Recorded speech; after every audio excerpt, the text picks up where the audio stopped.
እሺ ማን ፈጠረሽ? ስላሴ። ስላሴ ስንት ናቸው? አንድም ሶስትም ናቸው። በሶስትነት በስም በግብር በአካል። በስም እንዴት ነው? አብ ወልድ መንፈስ ቅዱስ። በግብር አብ ወላዲ ወልድ ተወላዲ መንፈስ ቅዱስ ሰራጺ።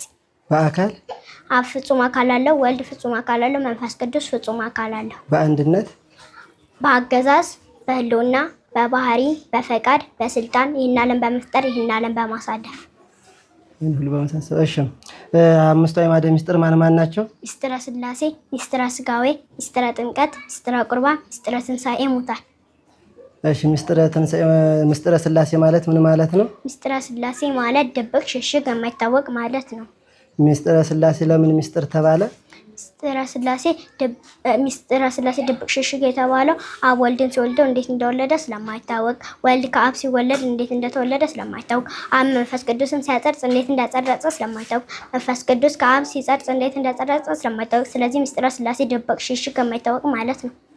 ምስጢረ ስጋዌ ማለት ምን ማለት ነው? ምስጢረ ስጋዌ ማለት መለኮት ከትስብእት ቃል ከስጋ ስጋ ከቃል ያለመጠፋፋት ያለመቀላቀል ከሁለት አንድ አካል ከሁለት ባህሪ አንድ ባህሪ ሆነ ማለት ነው። ይህም ማለት አምላካችን መድኃኒታችን ኢየሱስ ክርስቶስ ከእመቤታችን ከቅድስት ድንግል ከስጋ ስጋ ከነፍሷ ነፍስ ነስቶ ሰው ሆነ ማለት ነው። ሰው ሆነ ስንልም ፍጹም የባህሪ አምላክ ፍጹም ሰው ነው። ይህም ማለትም መወሰን ተወሰነ፣ ውሱኑ ሞላ፣ የማይረባው ተረባ፣ የማይደክመው ደከመ፣ የማይሞተው ስለኛ ሲል ሞተ ማለት ነው።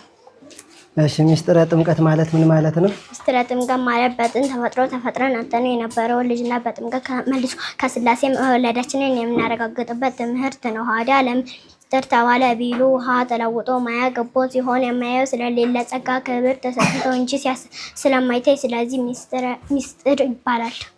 እሺ ጌታችን ለምን ተጠመቀ? ጌታ የተጠመቀው ለእኛ አብነት ለመሆን የእኛን ጥምቀት በሱ ጥምቀት የእኛን ጥምቀት ለመቀደስ። ጌታ ሲጠመቅ ምን ተአምራት ተገለጹ? ሰማያት ተከፈቱ፣ መንፈስ ቅዱስ ወረደ። መንፈስ ቅዱስ በርግብ አምሳል ወርዶ በወልድ ትከሻ ላይ አረፈ። አብ በደመና ሆኖ የምወደው ልጅ ይሄ ነው አለ። ወልድ በባህር ዮርዳኖስ ቆሞ ባህር ሸሸች፣ ዮርዳኖስ ወደኋላ አለች። የእኛ ስንጠመቅ ምን እናገኛለን? እኛ ስንጠመቅ ሰማያዊ ምስጢር ይገለጽልናል። የዲያብሎስ ቁራኝነት ይቀርልናል። ጌታ ሲጠመቅ ዮርዳኖስ እንደሸሸች እኛም ስንጠመቅ ጠላታችን ዲያብሎስ ይሸሸናል። ከስላሴ ልጅነትን እናገኛለን። ጌታ በ30 ዓመቱ ለምን ተጠመቀ?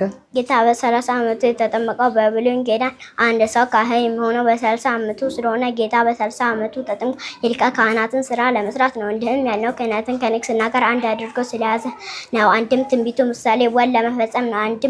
አዳም በ30 ዓመቱ ሆኖ ተፈጥሮ ያገኛትን ልጅና